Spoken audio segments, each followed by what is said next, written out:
My article is called Anxiety in Students, a Hidden Culprit in Behavior Issues. It's written by Jessica Minahan and Nancy Rappaport, and it's from the 2012-2013 edition of the Phi Delta Kappan Autism magazine. This article is about students with Asperger's syndrome that also have anxiety disorders and the effect that it has on their behavior. Today, most traditional behavior plans do not put emphasis on what they need to manage their anxiety and the skills that contribute. If we want them to succeed, we have to teach them how to handle their behavior and how to address it and how to identify it when it is happening. 2 in 6 out of every 1,000 children have Asperger's syndrome, and 42% of those students have an anxiety disorder. If a child misbehaves in class if a child that has Asperger's misbehaves in class, the teacher should take into consideration whether the child has an anxiety disorder and if it is being addressed. Anxiety can have a large effect on the student's performance in school. A student who has anxiety can fall behind academically because he is distracted and has impaired memory skills. These children have to give more effort because not only are they working academically, but they're also trying to keep their anxiety under control. If it remains untreated, it can cause problems and last for years, but if it is handled with the correct interventions, then the anxiety will decrease and their learning will increase.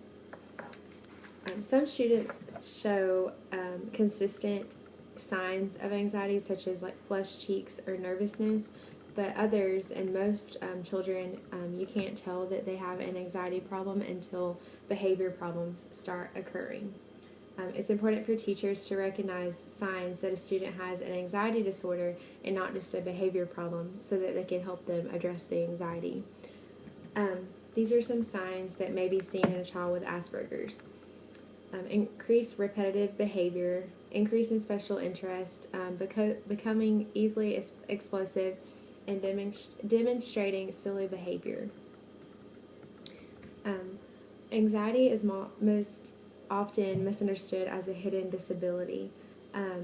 Anxiety causes fluctuating in behavior, so one day a student can be calm and collected, and then the next day they can be really on edge and anything can set them off.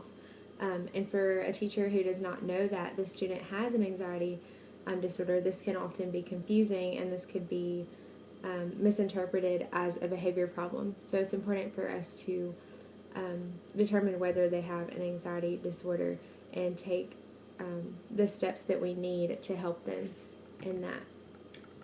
Traditional behavior plans don't work with children who have anxiety disorders because, and traditional behavior plans are behavior like pulling a stick or the sticker charts and things like that. And the article gives a really good example as to why that doesn't work with a child with Asperger's. In math class, Stephanie meets the requirements and is quiet and pays attention.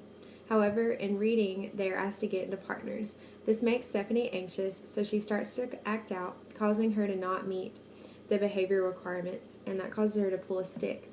Well, the reason that she misbehaved was because she did not want to work with a partner because that made her anxious. So a traditional behavior plan will not work with her.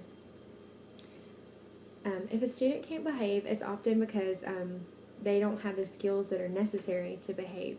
If we want a student to behave, we have to teach them how to behave, and we have to teach them how to keep their anxiety under control. The following skills are skills that children with anxiety might lack: self-regulation, thinking traps, social skills, executive functioning, and flexible thinking. These are skills we have to teach if we want to see a change in the child's behavior.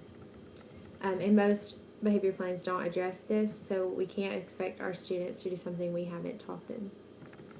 Teachers should have anxiety management in place throughout the day, and the article gives several great great examples for accommodations, such as giving the students breaks throughout the day, giving them an alternative lunch where they can eat, maybe with just one person instead of the whole class, and the same thing with recess, maybe just playing with one person off to the side so they don't get anxious to be with the whole group of children running around. For academic accommodations, you can give explicit instructions and you can give the student a little bit of work at a time. And also, if you know a student is struggling with something, such as maybe addition, at the beginning of the day, you can sit them down and say, okay, we're going to work with addition today, and this is how you're going to do it. So that way, when you get to math later on in the day, the student isn't surprised, so they don't become as anxious to do the work because they already know how they're going to complete it. And you can also give them a self-monitor chart, so that way, like if they're struggling with writing, you can give them a strategy to help them with writing. So when they are struggling with that, they can look back at their chart and see the strategy that will help them. It's also important to teach self-regulation because once they learn how to regulate their emotions and once they learn how to identify them, then they can control them better. So it's important for teachers to teach them how to control it. And the article gives the thermometer that we talked about last semester, but they also had a great idea to put a strategy beside the emotion they're feeling. So if they're angry, the strategy can be to take a deep breath and relax. So I thought that was a really good idea to use for children who have anxiety disorders.